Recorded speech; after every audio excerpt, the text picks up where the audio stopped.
Ayan po mga kabida, isang magandang oras sa lahat at welcome po sa aking channel. Naku po, ipapa-abolish po daw, mga kabida, ito hong ICI o Independent Commission for Infrastructure po, ng isang dati hong presidente po ng Integrated Bar of the Philippines po, mga kabida.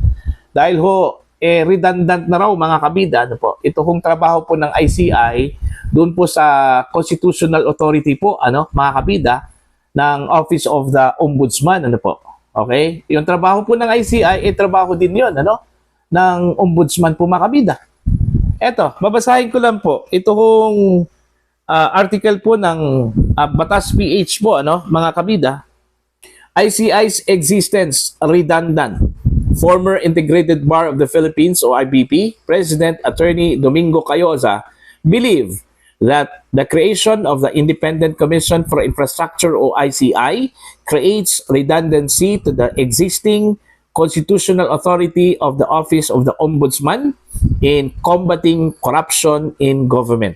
In an interview with DZBB, Cayosa suggested the abolishment of ICI and allotting government resources and attention to the Ombudsman's ongoing effort to investigate anomalous flood control projects.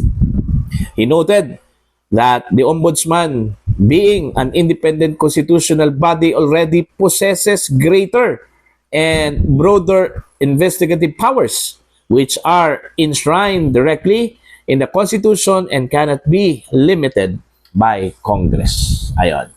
So tama po, mga kabida. Para po sa akin, redundant na nga, dahil yung investigasyon po na ginagawa po ng ICI po mga kabida, ginagawa na rin yan, ng Office of the Ombudsman. Okay? At ito yung nagbigay ng redundancy po mga kabida, dahil ang investigasyon po ng ICI, pagkatapos niyan, magkakaroon po sila ng findings, okay lang sana kung idediretso po nila mga kabida sa korte, hindi. Isasubmit pa po nila, sa Office of the Ombudsman for preliminary investigation, mga kabida. So, dyan pa lang, mas lalo kung tumagal po yung investigasyon po, mga kabida. Nagkakaroon po ng, kumbaga, waste of time, Whereas kung ifo-focus natin, okay, ibibigay natin lahat dun po sa ombudsman, okay, magsasagawa po ng investigasyon at pagkatapos po mga kabida, kung magkakaroon po sila ng findings, of course, meron talagang probable cause o hindi, mga kabida, yung kanilang findings, Now, kung meron pong probable cause, automatic yan, isasampa po yan, sa korte, mga kabida. Alright? Yun yung difference between the ICI at ito hong Office of the Ombudsman, mga kabida.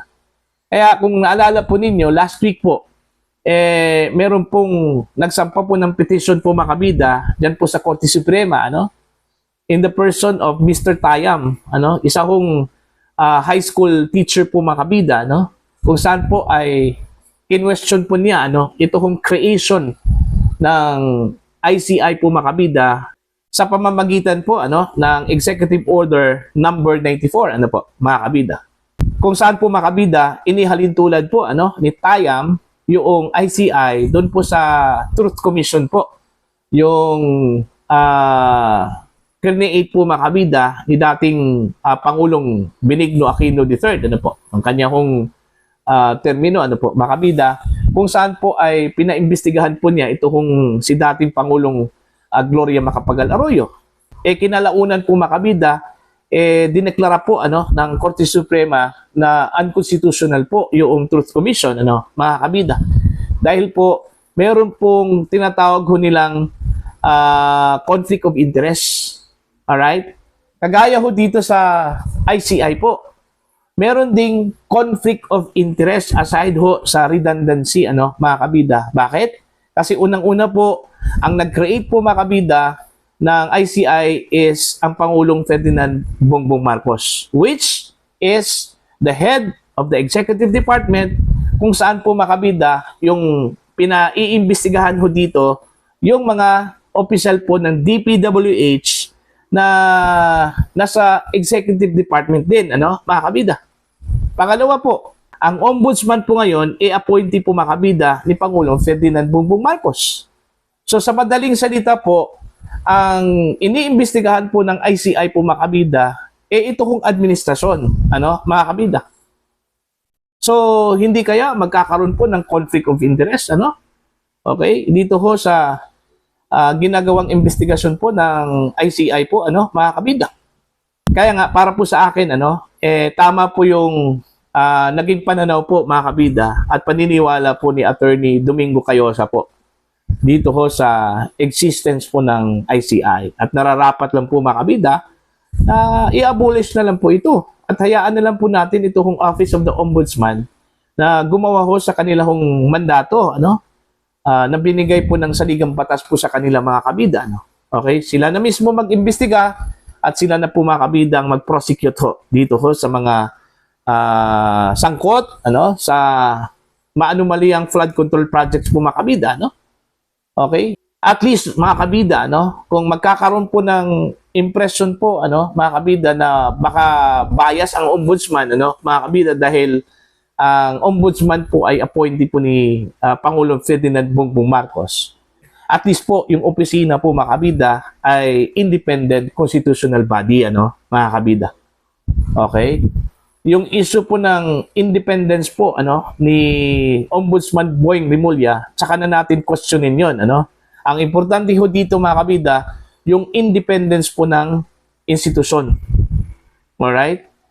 So, ang pinag-usapan po natin dito kung paano ho natin mapabilis yung investigasyon para ho magkakaroon po ng findings, mga kabida, at eventually, magkakaroon po ng filing of cases against those involved doon po sa corruption po, sa flood control projects po, mga kabida.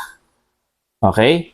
Now, matagal na pong kini-question ito kung ICI, kasi po, yun ngang credibility po nila, mga kabida. Yung mga bumuo po dito, appointees po, ni Pangulong Ferdinand Marcos.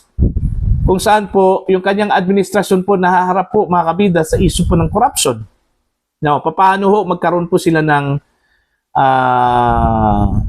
fairness at saka independence dito, mga kabida. Okay?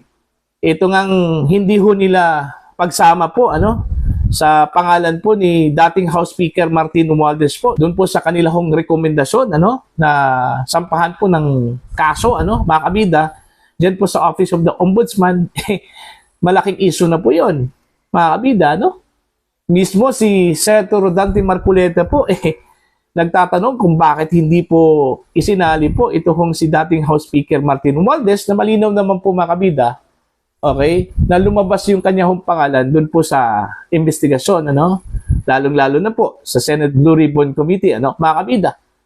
Pangalawang beses po, una kay Curly Discaya, pangalawa po yung kay Marine Sergeant, mga kabida, Orly Gutesa. Kaso lang, hindi po binigyan po ng bigat yung kanilang mga testimonya po, mga kabida, kahit na malinaw po yung testimonya po ng dalawang mga testigo, doon pa lang, nagdududa na po, na pilit hong pinagtatakpan po, mga kabida, ito hong si dating House Speaker Martin Romualdez, po. Okay? Based doon ho sa obserbasyon po, mga kabida. Diba? So, para sa akin po, hayaan na lang natin ito hong ombudsman. I-abolish ang ICI, kahit na po, gumastos na po ang gobyerno po doon, pero okay na po yun. Walang problema yun. Basta lang po, kung meron man pong findings ang ombudsman, at least ombudsman po ang gumawa po ng investigasyon at gumawa po ng findings. Hindi ho ang ICI po, mga kabida, na napuno ho ng pagdududa po. Okay? Dahil ho, yun nga, kumbaga, ang iniimbestigahan po, mga kabida, siya yung appointing authority po dito ho sa mga miyembro po ng Independent Commission for Infrastructure po, mga kabida. Okay? Para po sa inyo, ano po ang inyong pananaw at opinion ho dito, mga kabida? Kailangan na ba nating i-abolish po? Kailangan na bang i-abolish po ni Pangulong Ferdinand Bongbong Marcos ito pong ICI? Ano po, mga kabida?